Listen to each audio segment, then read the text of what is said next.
start with? Yes. Are you ready to go? Okay, at this time, and again, I'd like to thank LADWP. I mean, that was a really informational presentation, and also the help and support that they have here to help with our stakeholders. At this time, I'd like to bring up Gracie Liu, who's the General Manager of the Department of Empowerment, presentation on online voting.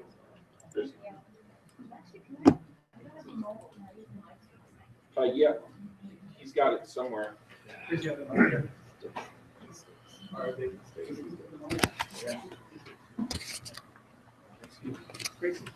you. Hi, good morning again, everyone. Gracie Liu, General Manager, Department of Empowerment. Thank you so much for being here today. I'm actually good. I'm hoping you can see the screen because we're going to test a new polling system. And if you have your cell phones, you can take them out and help me test this. It's just a text. So this is something you can actually do at your meetings. And it's called Poll Everywhere. And it's free. And what I would like you to do is text the number, text to the number. So if you're going to create a text, you text 22333, and then the text you will write will be my name, Gracie Liu 719, and you send it, and it will register you for this poll. Okay. So if you guys want to try it, text Gracie Liu 719 to the number 22333. After you enroll, after you text this, you'll get a text back that says, this may incur charges. If you have free texting, you won't get unlimited texting, you won't get charged. Then after that, you can actually answer this question. And it is, would you like to have online voting available for the 2016 neighborhood council elections? If you say yes, text A, no is B, I don't know is C. So you just text one of the three letters and send it, and you'll start capturing it. So this is something that you can actually do when you're at a meeting and you want to maybe get a straw poll from your audience, or if you have a town hall, you can do it this way too. And then this will allow those maybe who are kind of shy, who don't want to raise their hands, to actually participate in a way that's kind of meaningful. So I have 4 results. Anyone having problems? We can help. Stephen, can you assist? For one thing, does the Gracie Liu have to be in all caps? That's okay. No, it doesn't have to be. Just Gracie Liu 719. We'd like to know future. Gracie Liu 719. I actually, because this is the free version, I'm not able to change my name, because if you buy the version, then you're actually able to rename it the way you want to name it. So, We're at 5 results so far. we're gonna write, and that the recipient, is that all? It doesn't have to be all caps. How about some of us who don't have a cell phone? That's okay. You can raise your hand. You can let us know. Okay. So the cool thing about this is you can hide the initial results. And we have 6 people who have voted on this right now. And when you're ready to release, you can release it. And now you can show everyone what the kind of temperature is in the room. Yes, sir. We had a straw poll at the Sun Valley Area Neighborhood Council last month, and 16 people voted against online voting. That's because they didn't hear my presentation. Okay. So. We have affirmation, and we think that's going to be a big problem. Okay. Well, we're going to talk about all this. Okay. So this is just something that you can try. Once you've entered into this poll, you can actually, have a series of questions. Like my next question, after those of you, if you don't make it to this one, I'm going to activate the next question, because this is going to help me understand what some of you are thinking. What concerns do you have about online voting? So I've given you a bunch of concerns: security, ease of use, unqualified voters voting, takeover of neighborhood council, the cost, all of the above. I don't have any concerns, just bring it. We want it now. We've been wanting it forever. Yes. Can we vote more than once on these? This one, we scheduled you not to be able to vote more than once. So you can have that control though, if you want to use this. Okay. This is not, you don't want this to be like American Idol, like you can vote it 6 times, you know? Right. So what happens is, now I've said leave, and you presented another option. I can't go to the other option. Well, you basically text Gracie Lou 719 back to that 22333 number. See that? But then that will give me a chance to vote a second time. Not on this one. So we could be voting on the other one. So you actually went to the top one, which is the website. So you can actually do this on the web too. You can provide this on the web. The text part is the one below it. Oh, okay. Yes, How does it know whether we're answering the first question or the second question? because it's the question that's showing right now. Yeah. Okay, so again, we're this is learn by modeling. So this actually helps me understand what's kind of going on in the room. And again, you can take this to your meetings, yes. So let's say that online voting is approved. The voters would need, if the neighborhood council has to pre-qualify the voters to make sure they're in the appropriate category and have qualifications, that would be a process before they're given online voting privileges. So I will get into that in the presentation. So I'm gonna take us away from this right now. And I can see that most of you who are concerned about it are concerned about the unqualified voters voting. So we will be touching on that, yes. Yes, who's going to pay for this program? I will be touching on that too. So now I'm gonna go actually into the presentation.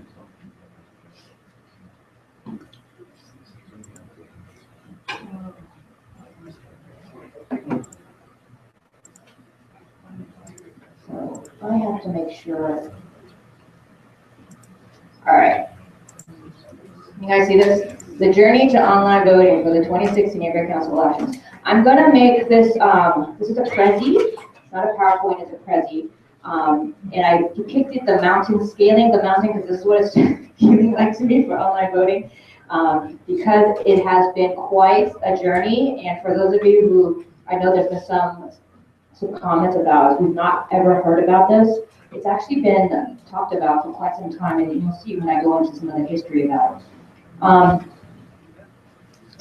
So why are we doing online voting? So I just want to bring us back to the mission. Our mission is to increase civic engagement and civic participation and make government more responsive to local needs. So online voting is a way to do that. And we want to look at it in context of how do we allow neighborhood council stakeholders to participate currently with elections. The elections are held typically for 1 day, from 2 hours to 6 hours. And stakeholders have to get there unless you have vote by mail, which vote by mail only 15 neighborhood councils have. And this has resulted in, although in 2014 our election numbers did overall go up to 25,000 throughout the city, if you average that for neighborhood councils that were participating, that's about 264 voters per neighborhood council.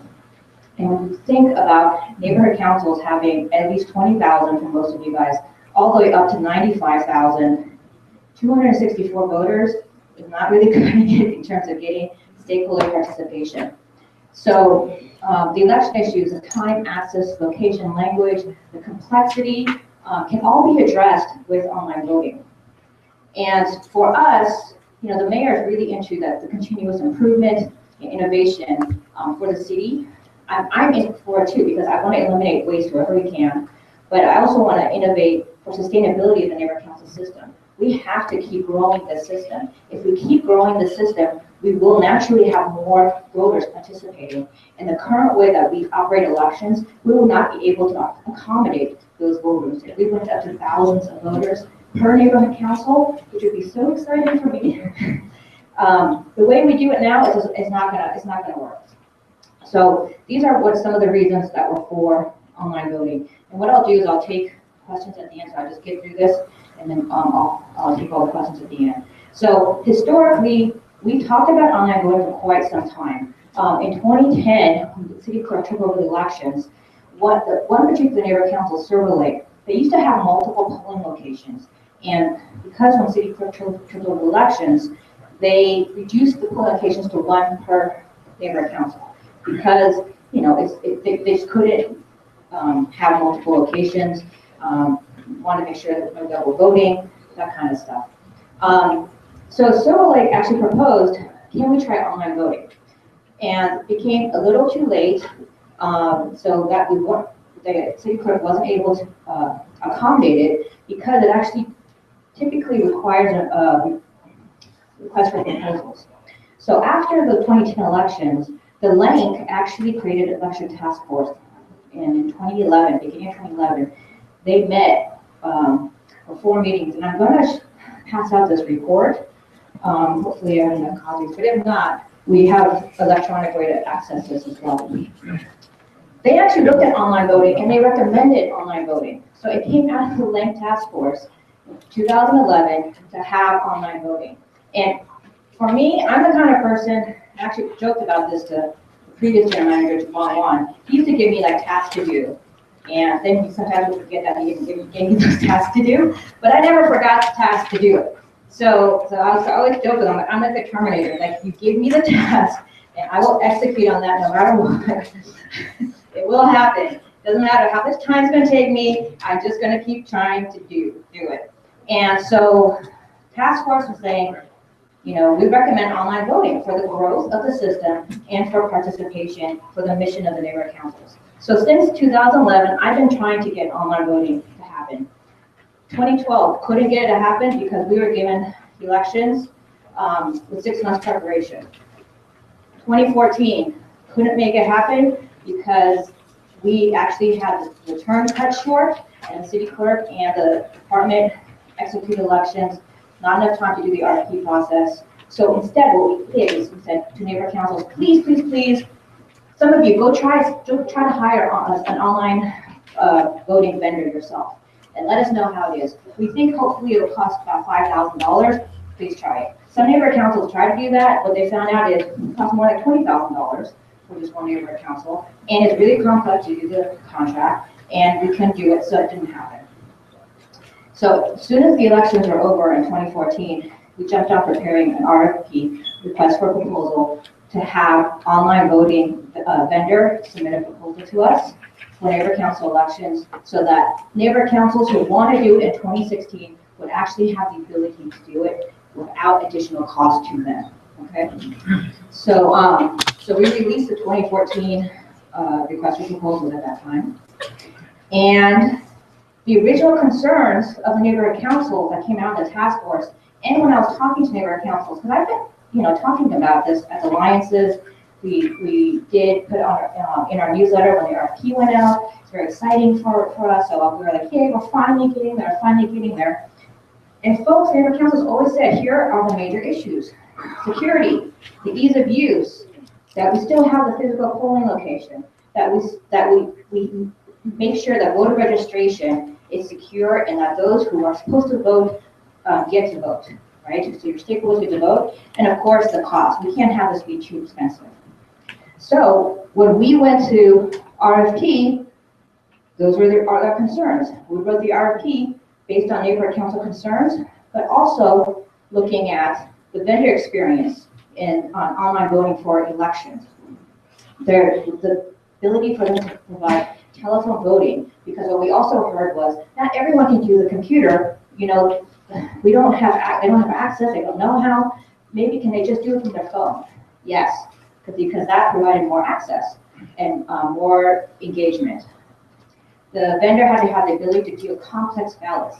You know, we have over 300 different ballot styles in the neighborhood council system. Some neighborhood councils themselves have over 20 just for their own neighborhood council, okay? So we had to make sure that that vendor could do that, that they would be responsive to our questions.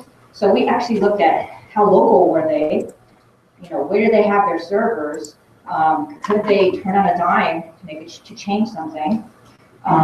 That again came into flexibility. Could they do all the neighborhood councils versus some of the neighborhood councils? And then we look at reputation with their past clients. Obviously, we wanted to interview some of the people they work with to know that these folks were people that were trustworthy, right? It's something that you guys would do yourselves. So the department, along with the city clerk, we worked together on putting these proposals. And I have the 4 proposals here. And you're welcome to look at them. I'll be here all day, it seems like, but I'll be here. I'll definitely be here for you to look at it. So, the first one, B-Pro, there's a rumor out there that we chose the most expensive vendor. That's not true, because B-Pro came in at $3.2 million, and with a very, very small proposal that we were like, oh, forget it. So this, we didn't even consider this one, to be quite honest, because of the price range. Next one was Everyone Counts, and their original proposal came in at $289,750 per year software usage. Now this is a 3-year contract. The reason it's a 3-year contract is because most city contracts are 3 years, because it takes a long time to do an RFP process. Nobody wants to do an RFP process on a yearly basis. So most, it's pretty standard to do 3 years. And we figured out too later on, that luckily we did do this because it's going to take more than 1 year to build out an online system. The next proposal was SOE. They're a Florida company. So some folks have been, I've seen emails going around where some folks are saying, this one is a cheaper proposal, why don't we go with this? Well, actually, you need to compare apples to apples because their initial numbers may have looked cheaper, but there's telephone voting, that they only had a limited number of telephone voting with Everyone Counts. The telephone voting was completely included. It wasn't limited by the number of people or the number of hours. And SOE, in their proposal, stated each telephone vote will be about 4 minutes. There's no way you have a 15 ballot style type of election that you're going to get through a telephone vote in 4 minutes. Just not going to happen. So you actually would have to pay more money for that. They also have additional charges to provide your online access directly to you online. So that's all inclusive in the Everyone Counts. Gracie, does telephone mean touch tone phone Touch tone or phone. only smartphone? Touch tone phone. So what was their base number before their add-on? So right here, 169,000 for concurrent elections, which means basically the elections were on 1 day. We asked them to price, if we could do all elections on 1 day, how much would it cost versus if we did it over the 12 weeks that we do now. So we're going to go with 12 weeks because people power can't make 1 day elections, although it would be fantastic for the ability to the whole city to outreach at one time. If they did over 12 weeks, it's 189,000. Plus the 36,000 for the online credential delivery. And then if they were going to, they would have this next ceremony basically at the election where they say, here's the ballot, here's the results. It's 15,000 per neighborhood council to do that, plus the online voting extra costs. So, so for those who felt like SOE might have been a potential, just on pricing, it's not the same. So. Conic was the last company and came in at the cheapest, and we didn't consider them because when you actually look at their proposal, I just don't think that they understood what we were trying to do. The cost is way too low, and just because you have the cheapest cost doesn't mean you should go with it. And when we looked at the proposal, it seemed, in addition to other things, with the security and reputation, that they just went in a totally different way than Everyone Counts. So those were the costs, just costs. And of course, we don't look at just costs. Again, we were looking at all these other things too. Reputation, experience, whether or not the people you work with wanted to ever work with you again. Those were important to us. And when we did the comparison, we actually asked SOE and Everyone Counts to come and do a presentation on their system. And then we did the follow-up work after that. They both performed really well as a presentation. But when we did the follow-up work, in terms of all the other stuff. It became very clear that everyone counts, just was heads and tails above everybody else.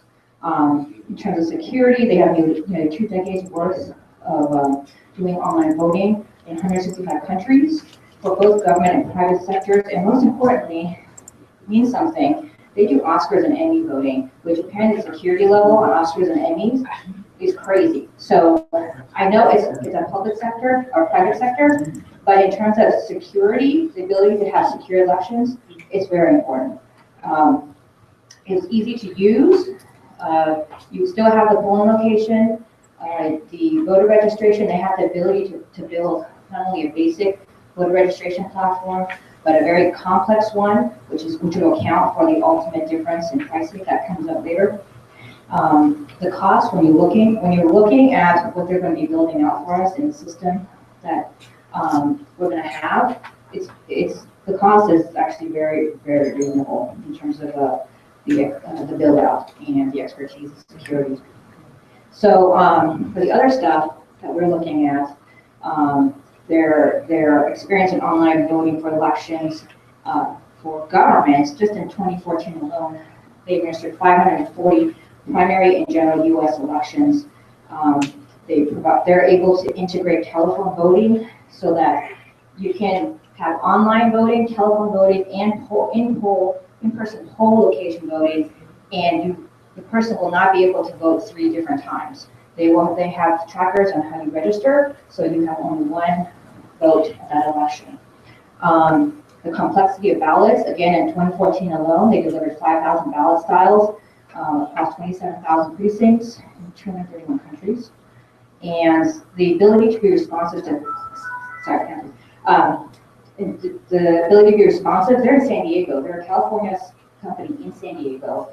It's easy for them. They've come up multiple times to meet with us since then, since that initial presentation with the clerk, to figure out what exactly our voter registration is. And actually in our RFP, if you read it, we didn't even ask enough for voter registration because typically we copied our RFP based on the state of Hawaii's RFP for online voting, and they actually selected everyone counts.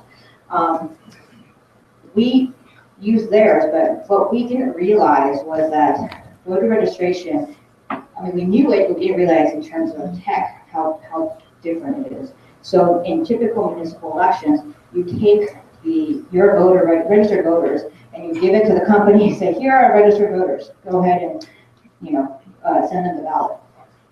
And neighborhood council elections, we literally re-register voters every year and at the location, and it's pretty complex. Some people have affirmation, some people have documentation. Depending on the type of stakeholder you are, documentation's different, totally different. So it required a completely different build out that as we talked to them more, we realized that their initial proposal didn't include this pretty complex build out that you guys won't ever see and probably don't realize, but those of you who are IEAs last election cycle didn't know, know how crazy it was to try to maintain all these trackers for all the registered folks.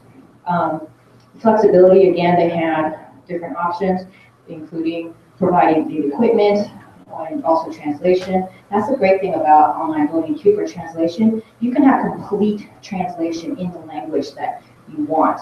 So Spanish, it's not going to be like at our voting polls where only certain things were translated. They have the full experience from the time they're on the website to the ballot, that they will have that in language, not Google Translate, but like a true translation. And then if you have telephone voting, they will have it fully in language. We will record it in language, and they will have that.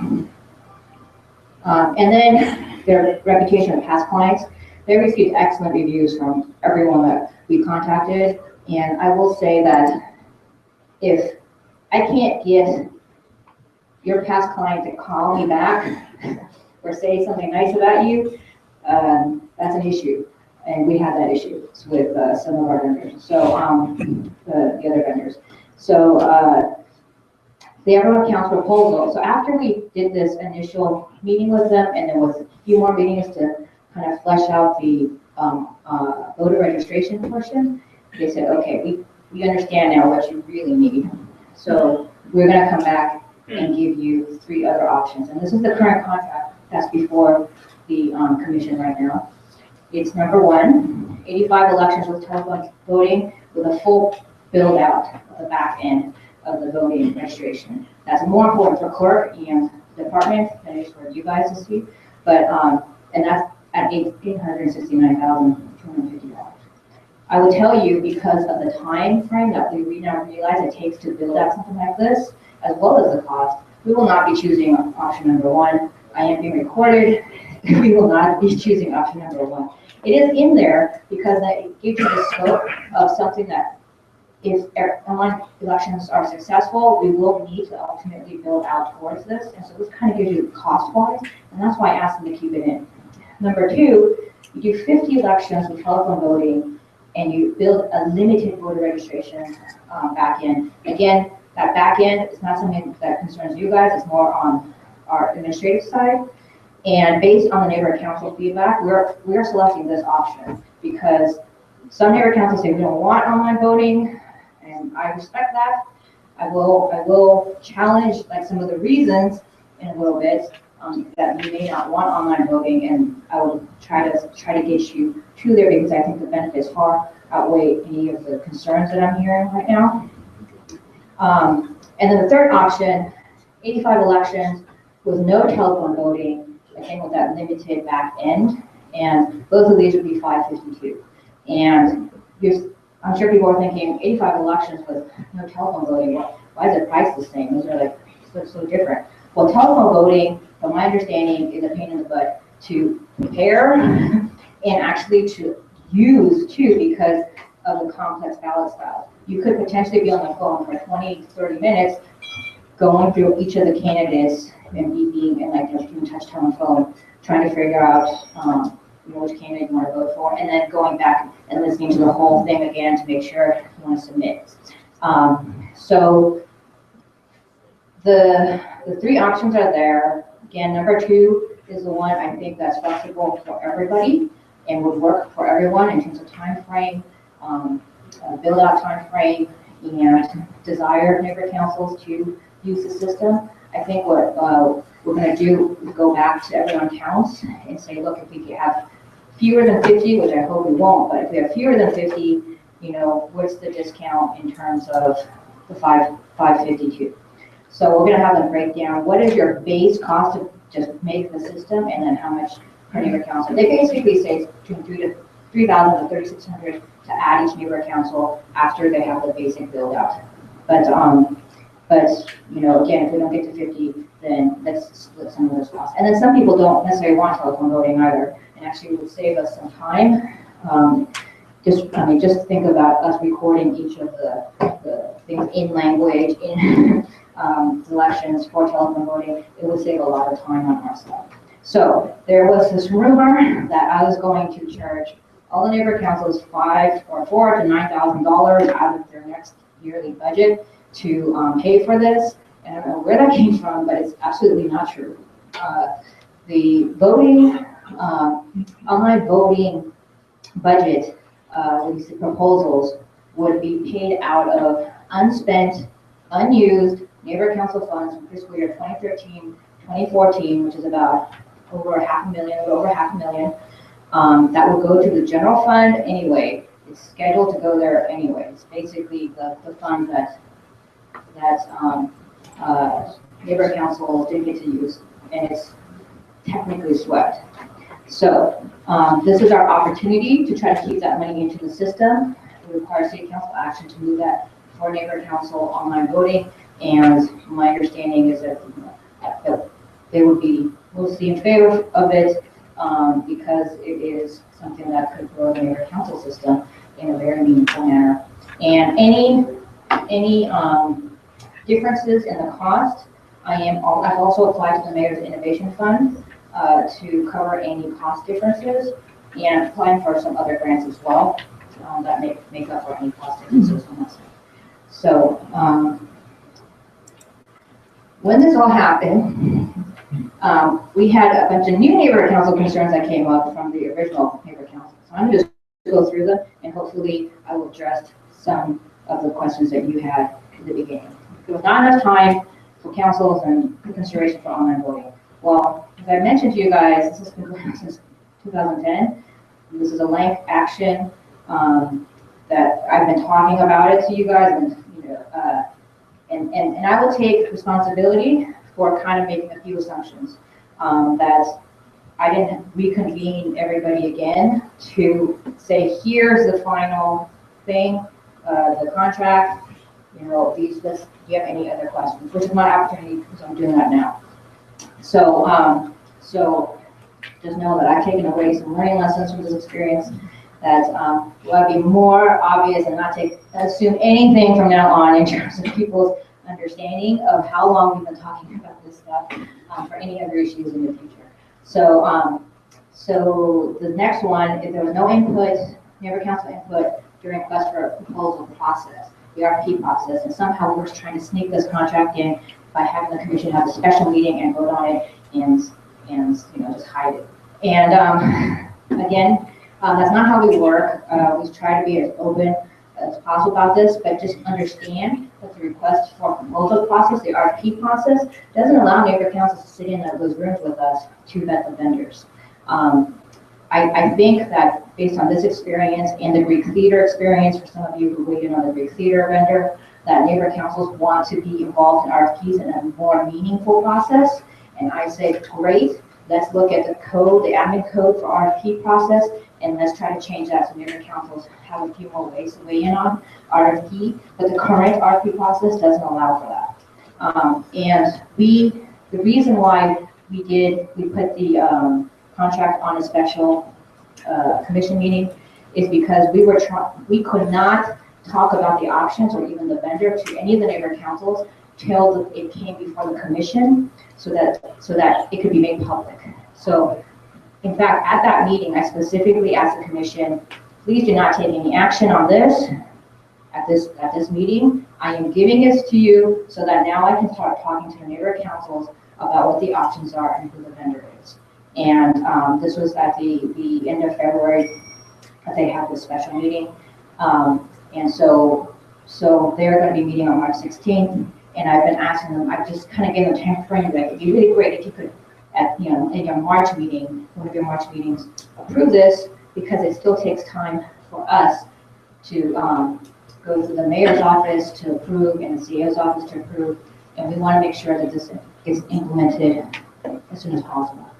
Some folks have said it's unnecessary to have a 3-year contract. I explained why we have 3-year contracts, and actually building this out, it is necessary. We actually have to start literally last month to start building this so that we can make sure we can start testing and that we're good to get this going.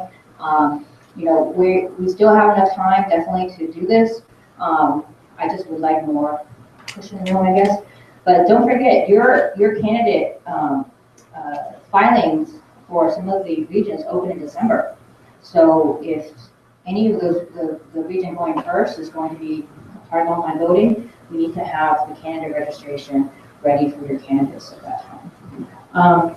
Again, the other great thing I heard was charging the NCs for this, that we do not take any of your money to provide this service to you. Some folks said it's too expensive, and I'm just going to challenge that in terms of, yeah, suppose we could just not do this and just carry on doing stuff the way we've always done it. But that does not, like I mentioned, doesn't allow us to have this growth, doesn't allow you to have this almost exponential ability to touch some of your stakeholders with online voting. You're not going to have that, and I always think that we should be innovating and leading in the city by example to show them there's ways to reach your stakeholders, there's ways to be innovative and for things to cost less, particularly with elections. And neighbor councils have always been able to find these innovative ways to work, and I think, again, this is another one of them, and that we should take advantage of this if we can do it. Some folks are saying they're being forced to use online voting in 2016. As I mentioned, with the 50 option, you'll have the choice to do it. At this point, we were initially looking at, well, maybe we should just have all the self-affirmation folks go through. If you don't want it, you can go to documentation and opt out of it that way. We haven't decided. One way, this is actually 54 self-affirmation neighborhood councils right now, and we want to have the ability to do some self-affirmation, some voter registration, so we can try to build out that voter registration and see any kinks that we need to work out. So it'd be nice to have a combination. And then the last thing I've heard is this is going to cause a neighbor council takeover. And I always, when I hear this from folks who say it directly to me, I always ask, what do you mean by takeover? And they say, well, we're gonna have this group of people in our neighborhood take over the board. And I'm like, well, are they stakeholders? And they're like, well, yeah. And I'm like, okay. so that just tells me they're taking over on the board. It means that you just have one group of people you don't necessarily like coming onto the board. And That's not true. well, not necessarily, but I have to say the takeover thing. If they're stakeholders, they're not taking over your board. They're stakeholders that out-organized you in an election and brought out more voters. And this is our democratic process. If you don't want a group of people that are stakeholders to so-called take over your board, then you need to organize and outreach to your stakeholders and bring out the voters. And this provides this great opportunity to do so. And in regards to how you verify whether the voter is qualified to vote, this is just a platform. So all the rules remain the same. So again, I just want to remind you guys in terms of the mission, that we want to increase civic engagement. And so online voting will allow us to do this. So in terms of takeovers, I just have to challenge when folks kind of say that. Part of how this works is it's just a platform, which means if you have documentation, your voter will have to provide that documentation prior to being able to vote online. They will have to see it and say, okay, you proved, just like in the regular paper ballot election, that you're qualified to vote. Now you have the ability to vote online. That's all. The only time you'll be able to get your password to vote. So that doesn't change. If it's self-affirmation, they would just go to a screen where they put their name, and we're trying to figure out, do we want them to be part of their driver's license or some other type of identifying government ID, and then the address that they qualify, that they're saying that they affirm that makes them qualified to vote in the neighborhood. And they would have to, that address has to be in the neighborhood, has to match whatever single category it is. And even though they're not providing documentation for that, we're still checking for all this. And I know some folks are like, well, what if they're voting for, China, or what if they're, I was like, if they're that interested in China, cool. But if, what if it's like you have 100 coming from one IP address? Well, actually, with online voting, we can catch that. The way it works is that once you get the online ballot, you vote, the IP address is attached to your ballot before it gets digitally dropped into a ballot box where it gets separated from your IP address so that we don't know how somebody voted. You'll be able to stop it and say, we had 100 come from this IP address, let's go check this IP address, what location it is. We can go see, oh, it's a senior citizen home, there's like 200 people there. Oh, it's a school, there's a bunch of kids there. That makes sense. Then we say, okay, those are good to go, and the ballot can be moved forward. If it's coming from China, Russia, whatever, we will still look at the name and the address and try to verify whether or not this person is qualified to vote in that case. So there are still security features to that. So the clerk and the department, we basically just work in the same way we've been working. They're the back office for the outreach aspect of it. And we would just have the Everyone Counts platform be where we centralize all of the information instead of like last time we had a bunch of Google Docs and Excel spreadsheets all over the place, which allowed people to withdraw candidates or voters So it was kind of confusing. So we're trying to eliminate those errors. So the candidates can follow online with the documentation, they attach it. Same with voters. We would, on the city side, verify this. City clerk is verifying the candidates. On the voter side, if it's a documentation, affirmation, again, we would, I wouldn't say just city clerk because the department may have the ability, because there's so many voters that we want to try to maybe pre-register if we can. That would not just necessarily be city clerk staff, but a city approved person to go out and start registering people. So, like, what we're hoping to do with those that are trying to do online voting is upload the entire residential registered voter database. Because we already know these people are residents and they'll be qualified to vote in your neighborhood council. So we can bypass that. Go bring your deed and your ID and all that stuff to them, and we can immediately just email them. So if you have community-based organizations in your NC boundaries, you can go to those locations, say, this day we're going to do voter registration, and we're going to register everybody in this, so that if you want to vote, we're going to do it today, and we'll have a list prepared, and then you just give us, or we take that list and we upload that. Again, it's a way of doing your outreach way beforehand, and now you can start contacting these people way before elections and start talking to them about all of the work that you guys are doing and why they should participate on your council and as a candidate or a voter. Again, they can only vote once via either online, telephone, or at the poll. For online voting, they will have the ability, if like some people just couldn't do it online or via the telephone, they have the ability to come to the polling location. We still have that, and we'll just take them through the process there and help them. What's been really cool, I've already talked to our city librarian, John Zago, and he's already so excited to do a partnership to use the library computers to maybe say, oh, maybe we designate one computer per library for like online voting for your neighborhood council, for that time period. Because remember, online voting, you can open it for maybe like 2 weeks before the actual polling location vote. And so he's excited about maybe doing something with that, and as I as well.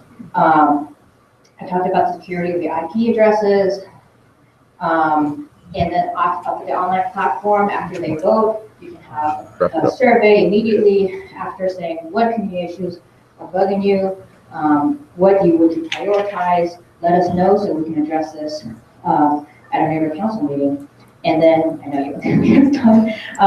And then afterwards, obviously, neighborhood council will receive the full voter register database.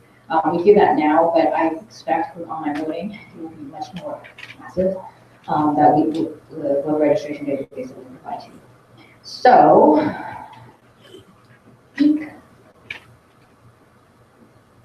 okay, so at the last budget advocate meeting on Monday, Mayor Garcetti said that a world-class city like LA is one that empowers its people, and I just want to emphasize that and so agree with this, that online voting has this ability to start connecting you to people in a way that you will not have done in your previous elections, and empower them to get to the neighborhood councils and participate. So the next steps, again, March 16th, Board of Commissioners is going to look at the final contract. So here's the thing, I get it, and I'll take your question afterwards. I get it, if your neighborhood council doesn't want to do it, fine. Right? But if we don't have this contract in place, the other NCs that want to have it won't have the ability to do it. So I would just say, so if you want to sit this out this time. But don't throw the wrench for all of your other neighborhood councils who actually want to participate in this, want to have the opportunity of winning 3 election cycles to try to do this. So we'll need this contract to do the online voting. Again, it's approved. It still has to go to the mayor's office to get a final approval. We will start the immediate prep meetings with everyone counts, the city attorney's office, the city clerk, and our folks to start building that back end out. And our election town halls, which are what's going to happen right after this meeting, will continue as we now figure out how do we discuss implementation of the online voting, how do we select the entities that are going to be doing it, and then any other policy changes. Because one of the other big ones is for the new board members elected in 2016 to take office on July 1st of 2016 instead of rotating them in the fiscal year, end of the fiscal year, because it gets too confusing, too crazy, and too messy. So I highly encourage you guys to stay afterwards to kind of talk about some of these issues and to keep participating with the election topics. Questions for Mike and whoa. Tracy? Whoa. Yes. One last bit of historical. Yes. The LANCC in 2010 had everyone counts for a full presentation of online, and the recommendation by the task force was for up to $800,000, and that was in 2011.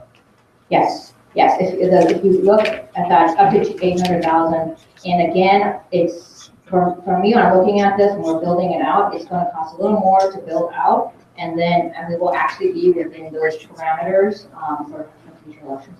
You got one question, because we got time. Okay, guess let's have to run on. So, the issue on RFP was being involved prior to the RFP being issued, not being in the closed door sessions. The bond special meeting, the first one on February 12th, the commissioners were given the contract several minutes after the meeting started, as opposed to in advance, days in advance of the meeting. So I mean that it was on agendized, even though no one expected them to approve it. My actual question is, the opt-in versus opt-out is not addressed in the contract. I understand there are being revisions made to the contract, but there's also, other than this at the screen, the outreach to the neighborhood councils of opting in versus opting out.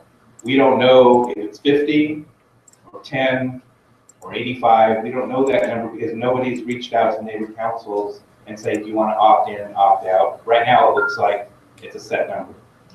So, and that's what I was talking about before in terms of, it was 50, the proposal was 50 plus if more neighborhood councils want to do it, it would be another $300-$600 per neighborhood council to add them on. We're going to go back and again, try to get a clarification. If we get fewer than 50, can we start bringing the price down by that amount as well? Up to your baseline cost. So I don't know, I may have more than 50, so we don't know. Yeah, so I can't write all that stuff in. I can try to be as flexible as possible with writing that. And the opt-in, opt-out option will be likely put into election stipulation worksheet, so that neighborhood councils can vote on it at their hopefully the April or May meeting. Gracie, my question basically goes to the cost. Right now, the cost will be borne by the neighborhood council system out of money that ostensibly should have gone back to the general fund a couple years ago, but since it hasn't, could arguably go back to the neighborhood councils with council approval. So we're in essence paying for all of this, whether it's from funds that are segregated due to go back or not. The neighborhood council system is paying for it. It appears to me that this is a good trial system for the city clerk's office for elections being run generally on a online system.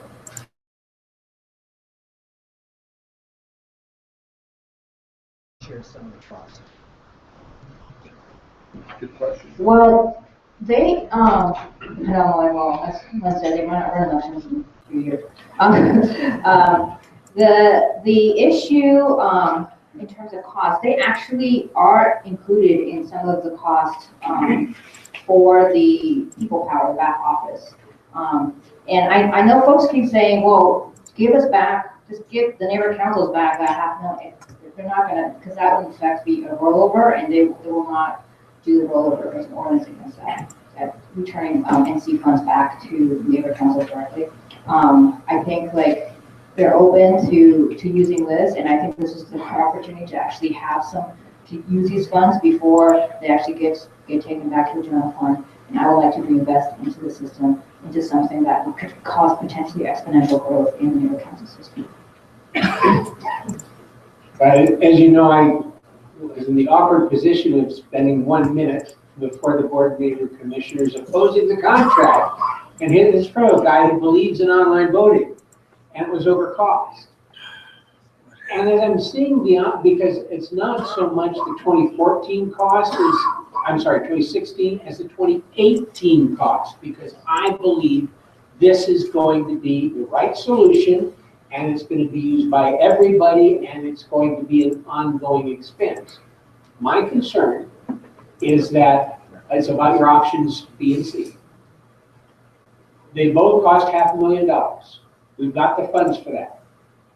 If you do the ballot voting model for every neighborhood council, we ought to get that out of the way. Then anybody can use it. The cost for the second election should be dramatically less than $500,000. Oh, yes, I So completely I agree. really hope that you can, would you consider not doing the ill-advised telephone voting, which nobody will ever use, and just doing them all so that the next time we can be looking at an ongoing expense of maybe $200,000 and not $500,000. So we will consider that, but I'm just telling you, there are some neighbor councils that really don't want to do it, and they want to see what the other maybe bolder neighbor councils will experience in 2016. And just know that the contract ends the year after, 2017, and at that point we have to renegotiate a new contract. And as you mentioned, because we'll have built out a lot of the base systems, the cost of online voting, if we were to have it again in 2018, would be significantly less. And so I am going to, I doubt, I will ask everyone who counts whether they could anticipate what that cost would be. But I think, as a business, I wouldn't expect them to lock themselves into a number when they haven't seen what potential issues may come out of 2016. And I think at that point, we would have to do the negotiation. Before we take that next question real quick, Anybody who wants to meet with the LADWP customer service reps that are out in the lobby, they're getting ready to leave soon. So that opportunity is still here. So I just wanted to make that announcement. go right ahead. Gracie, I thought you gave a good history, and I thought it was a good presentation. And I personally don't have any issues that would cause me to oppose it. You included the 3 things that were important to me: bilingualism, the option to opt in or out, and that, I'll forget the third. That's important. But I want to mention 3 things that I think are important. Somebody mentioned the city clerk.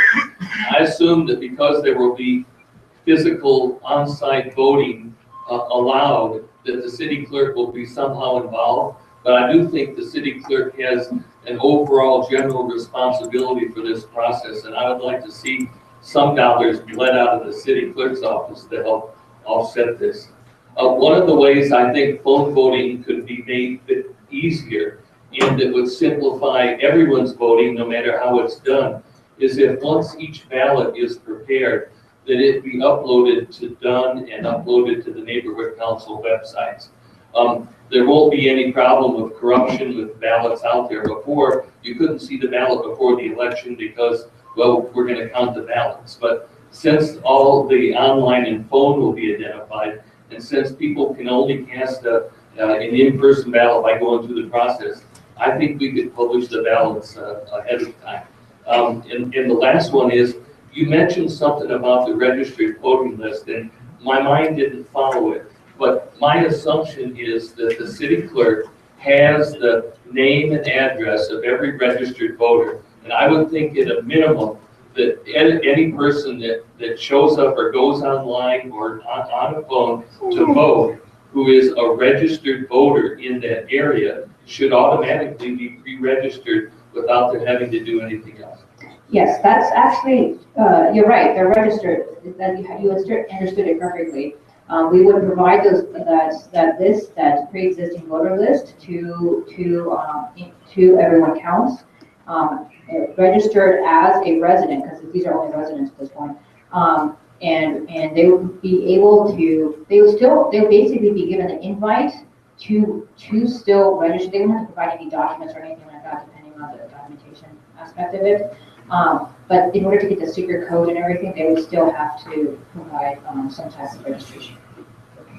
Okay, that's fine. I got 5 minutes. I got to cut it right off. Yes, thank you. Rosalie from Harbor Gateway North. We did a vote by mail last time. It was a lot of effort, but it did really increase our turnout. So the more that you've explained, I think we can do the online voting, but I would suggest a 3-week voting period. The longer the voting period, the easier it's going to be for us to go around to different groups. And we're probably going to, in our neighborhood council, we're going to have to take laptops for people to vote from and encourage them to go to libraries because a lot of our residents don't use the computer. And then another question was, at the polling place, are people going to vote on a computer? Yes. If you're online voting, if you're voting. Or tablet. Oh, you mean otherwise there'll be a fee? Correct. If you're not participating in online voting, then you will have to regulate. Nothing will change for based on 2015. Thank you. Just a couple points I can address. One has to do with registered voters. Not everyone, you don't have to be a registered voter to vote in these the neighborhood council elections that we're going through. So I don't think the city clerk has a list of all the residents in the district. So that would have to be addressed. The second issue, you said you would check IP addresses, like nursing homes or whatever. To me, that would be an ideal place where ballot stuffing could be done. That person could be in a home. So I think just saying that it's coming from a place where there's a lot of potential voters would have to be even more closely monitored than to say, well, it isn't. Well, that's only going to make the difference in a self-affirmation situation, because if it's voter documentation, you still need to provide the documentation before you be allowed to vote.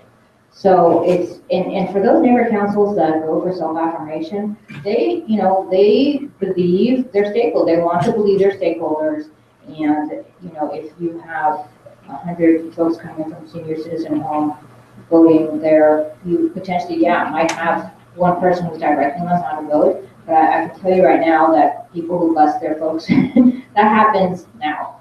And online voting, I think folks said, well, that just makes it easier for them. I'm like, well, for the poor senior citizens that are being forced to get on a bus and trying to do stuff a ballot box, fine, they can do it either way, but now they're at least a little more comfortable and you're not wasting gas. Aren't you a registered voter? Oh, so the registered vote. So there's currently only registered voters that we have for the neighbor council elections are from 2014. So we will be using those as well, because we're not going to try to, I think to force a neighbor council stakeholder to re-register every year. If we can create a database starting in 2016, it makes more sense. We don't ask people participating in any of our municipal, state, or federal elections to register every year. So, or every election rather. So I think this is our opportunity to start doing that. And there is a voter registration database that we actually neighborhood councils already have access to via Nation Builder. That we've provided this to you guys already. If you wanted to outreach to your registered voters. Last question. Okay, well, given that we had so little time to deal with this, I have more than one question. I think that's fair. I think it's fair. But in regard to the RFP process, I'm by the way, I'm lead rock for council. I'm still not understanding why we weren't able to get information on the qualifications of those who were making the decision.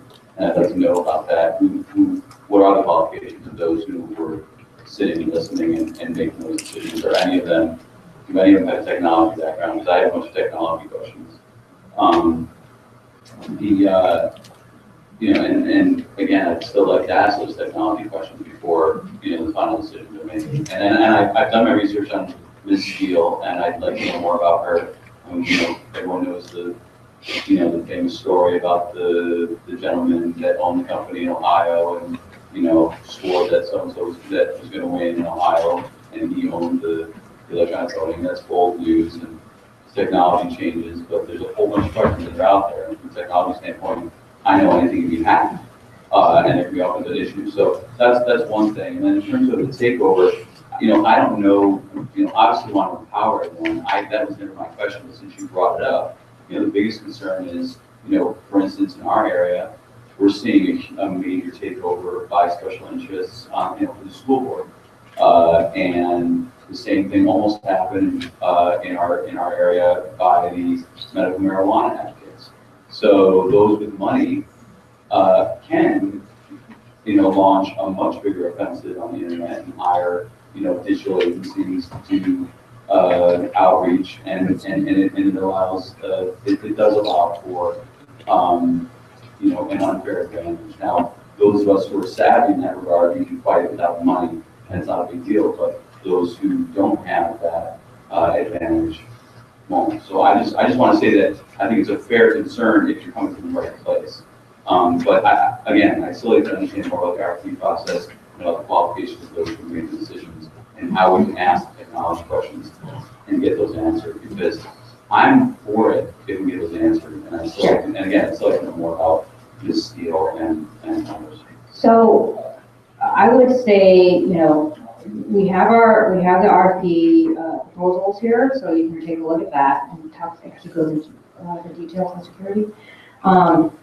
Yes, additional security questions, I would just say email to elections@EmpowerLA.org, and we email your tech questions, elections@EmpowerLA.org, so that we can have them addressed. On March 16th, Everyone Counts will be presenting to the commissioners. I did tell them, please go into detail about security issues. Yes, of course, it's a public meeting at City Hall. And you'll be able, we'll see if we can try to make it so you can ask questions remotely, because it is at City Hall during the day. The city clerk was in there, ITA was in there, and the department was in there. Everyone has operated elections. ITA talked about the security issues with Everyone Counts. Everyone Counts in all their years of elections hasn't had elections run out or fraud. And I will say, for those who are kind of like, you're right, everything can be hacked, you're right. But if you online bank, if you're using Apple Pay on your phone, if you're doing stuff like that, there is a level of security that can be offered. And Everyone Counts will be the first to say, we provide the best security that's out there for online voting in terms of folks trying to hack. And part of that is also to not having it open for too long, the voting period, because you actually provide more time for folks to kind of sit there and try to hack in. So, and they say, I was like, oh, it'd be cool, we're open for like a month of voting, and then they're like, 2 weeks is good, something like that.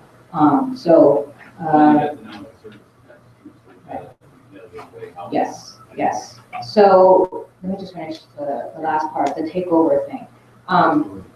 If your neighbor council board is structured that any one of your stakeholder types can occupy or go through all the seats, can create a slate and take over all your seats, you need to look at your board structure.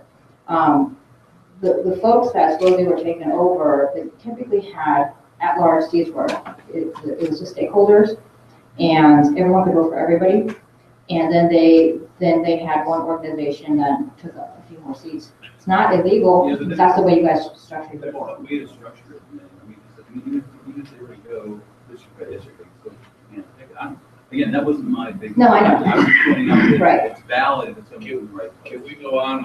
We need to move on. I have a question regarding the stakeholders who are not registered to vote.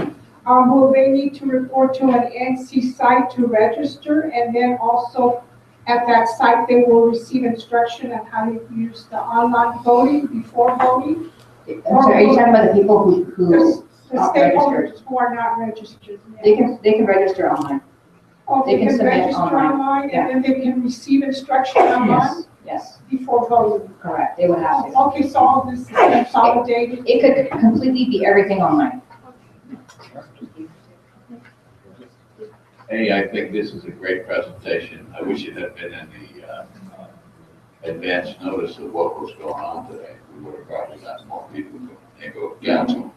The most important thing you said was this is possibly going to increase participation from a lot of neighborhood councils. I'd like that for mine. I would not like to do away with phone voting because I think I could probably do that. And this stuff on the computer is beyond me. So.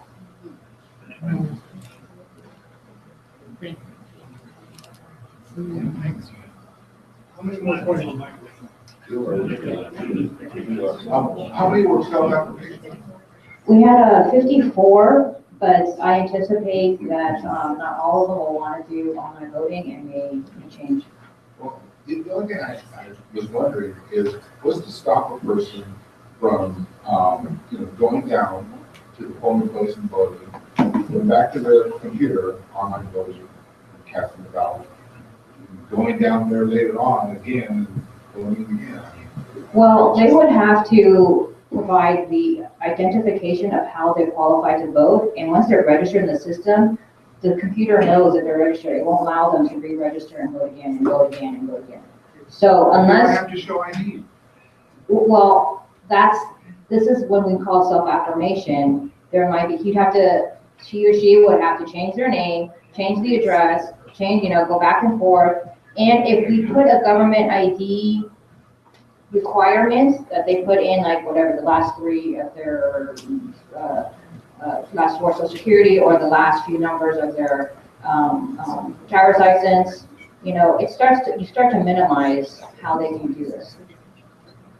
Yeah, Gracie, would it be legal and technically possible for a neighborhood council to use online voting just for residents of the Southern District, as opposed to Everybody else? Yeah, everybody else, people from Montana.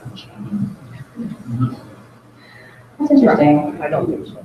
I think it'd be very difficult to exclude because you're basically saying one class of stakeholders is better than the other, perhaps. And so you just proved my point. And that's not true in the neighborhood council system. There are no second class stakeholders. Okay, so first of all, the timing of this, you didn't even really give us 30 days to deal with this. My board meets on the day after Bonk is going to decide on this. Can we hold it off a few more weeks and those of us within that 30-day period have a chance to, it's on my board agenda, but it'll be already finished by the time we can meet. That's the first thing. The other stuff that concerns me is the registration, and here's just one example. City attorney said if you're homeless, you don't have to show anything, you just walk in and vote anywhere. Am I right? That's still. So I'm in a situation where we have thousands of homeless in my neighborhood council. What's to stop somebody from getting a tablet, go down to the beach, and just registering everybody? I'm homeless, I'm homeless, I'm homeless, and they vote on the same computer, and you can't stop it because it's legal. All right. It's legal if they took all those people and brought them to your polling location and ran them through that way. Yeah, It's the same thing. No, it isn't, because I can rent a bus and take 40, 45 people. I'm talking about in one day, I could get 300-400 votes all by myself down at the beach. All right. And something has to be, I'm not saying you have to change the homeless rule, but how are you going to provide that security? The other thing is, and I know you're saying this, well, everybody gets a chance to vote, and it allows special interests. It makes it much easier for them to make something happen.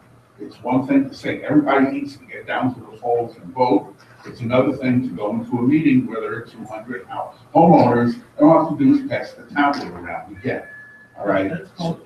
Yes, that's called, I just engaged a bunch of stakeholders that I never would have been able to engage before. They're still stakeholders.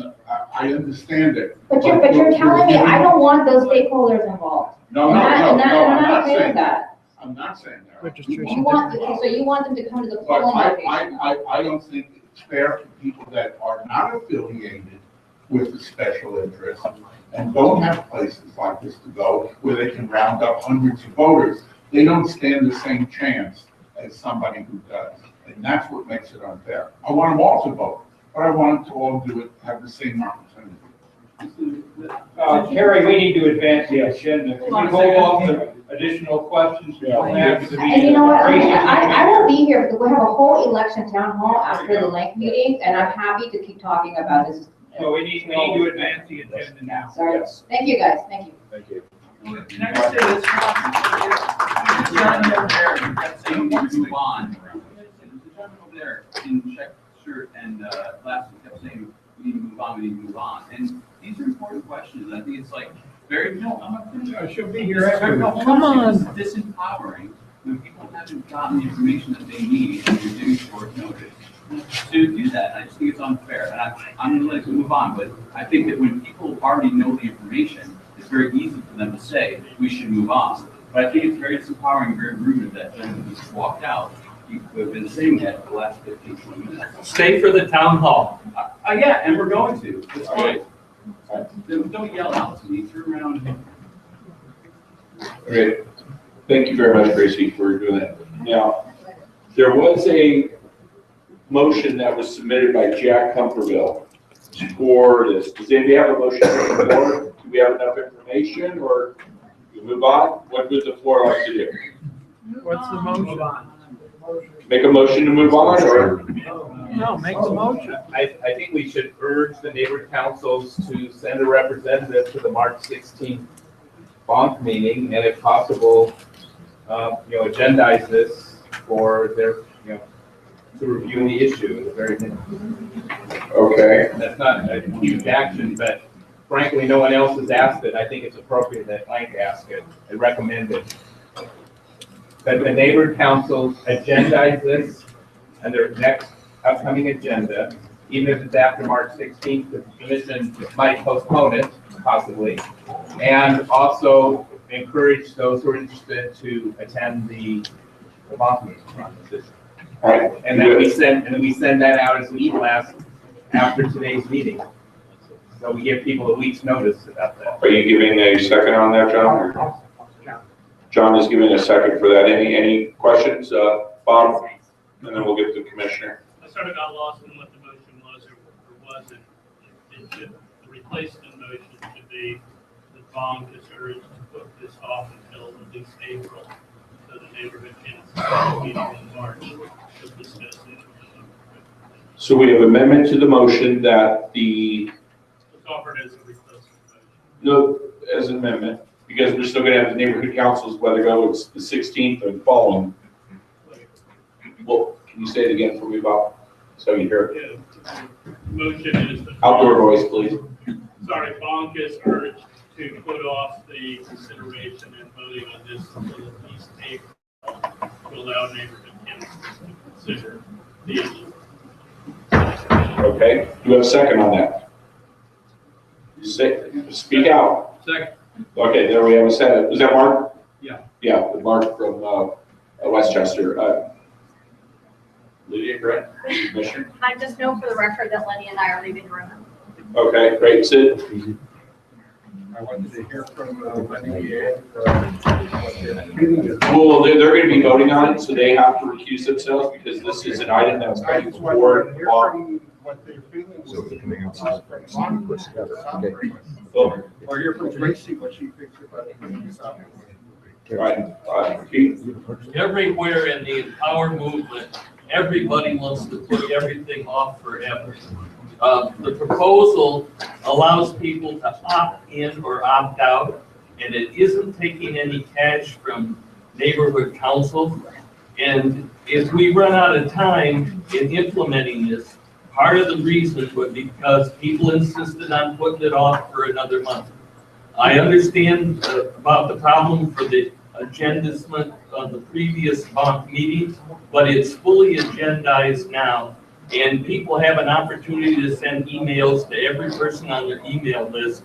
And I don't think there's any rational reason to put off this until next month. I'll give you Tony, and then we'll go to. Let me get to.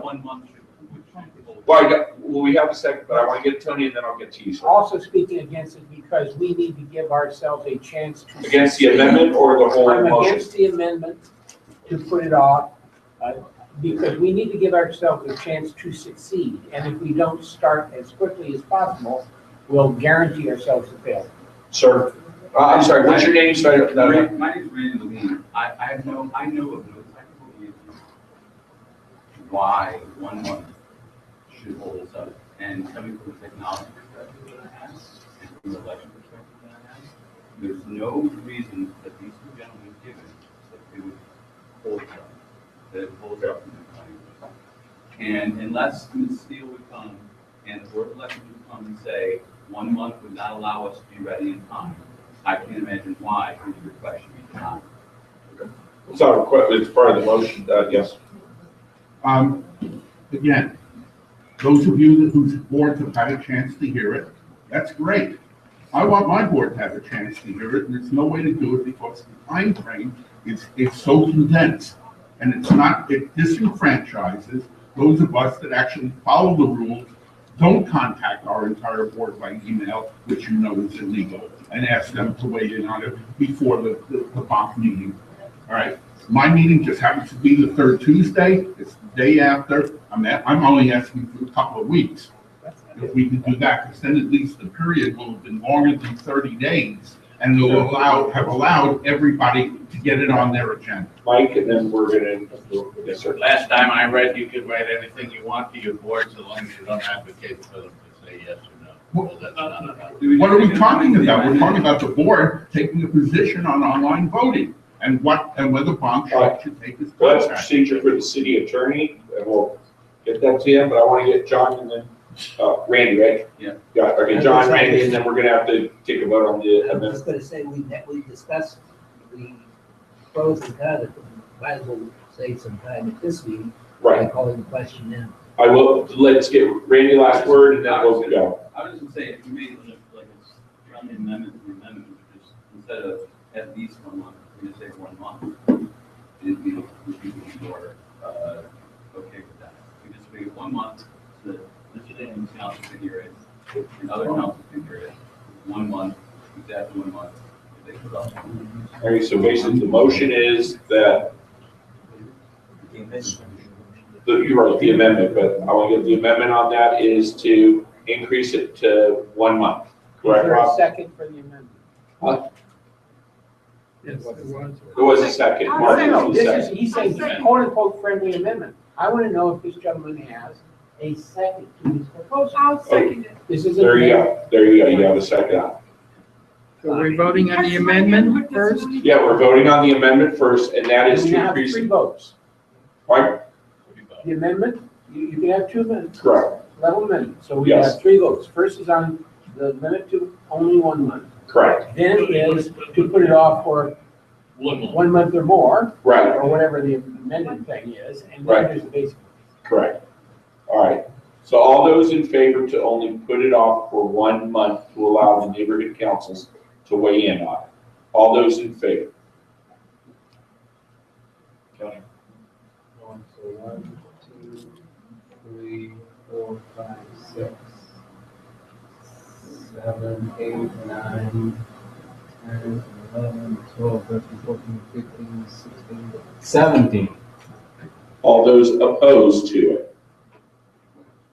1, 2, 3, 4, 5. All those abstaining from the vote? 2, 3. Okay, so that part of the amendment of the motion passes. Yes. When you take the final vote, it's one vote for everybody. Right, except for Randy Waller Oh, actually, I have 2. and Tony Wilkins, that's the other one. They have 2 votes because they represent 2 different neighborhood councils. They're on both of the different boards, so. No. Were you voting 1 or 2, Tony? Actually, I only raised 1 hand. Okay, I want to make sure we're giving you the opportunity. I think we can make it Right, all right. 2 no's. Multiple personality. There's 6. So the final motion, Yes. Glenn, So the final motion, you didn't get the motion down? No. That's why we want to work with the 1 month. The final motion is that we encourage that blank. Wait, now we have to vote on Bob's. Blank. Bob's. Blank recommends. We haven't voted yet. You mean to do it for more than a month? His has been amended. Right, his was amended. So now we're going to have Bob Gelfin's amendment, which adds to Glenn's original motion. The request that the vote be put off for 1 month. That was the original, that was the original. Does the author of the amendment want to withdraw that amendment? Bob? Because now we have it where it's 1 month. I was planning on being able to vote for his amendment. This belongs to us, it doesn't belong to Bob. Well, I know. Well, I want to vote on Bob's amendment because I want to vote no on Bob's amendment. Okay. All right, all those, go through the vote then for you. All those in favor of more than 1 month? Putting it off at all is the question. Oh, Adding no, the that was the statement, main we want to put it off. We already selected the time frame of 1 month. correct. Okay, now we're gonna vote on putting it off for that 1 month. Right. We already voted on it. You voted on changing. Oh, on the amendment. I apologize for that. That was the amendment to now to put it off for 1 month. That, Glenn, can you give me that motion again, please? With the 1 month.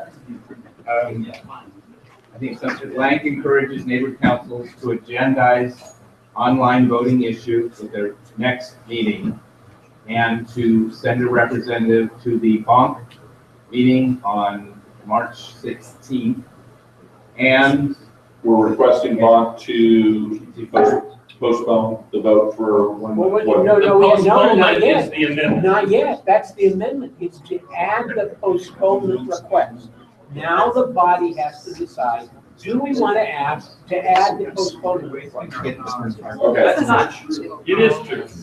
Yes. I see what you're doing. The motion, an amendment, then it's an amendment to the amendment. Right. You now vote on requesting a postponement. Now, okay, I got it now. We're requesting to include the postponement. Yes. Okay, all those in favor of the postponement, raise your hands. Can you stop for 1 month? For what? For 1 month. 1 month. 5, 6, 7, 8, 9, 10, 11, 12, 13, 14, 15, 16, 17. 17. You know, okay, we gotta get this going. We still have some other. Yes. Well, how about the no's? No. Don't we get recorded? Yes. No's. No. 1, 2, 3, 4, 5.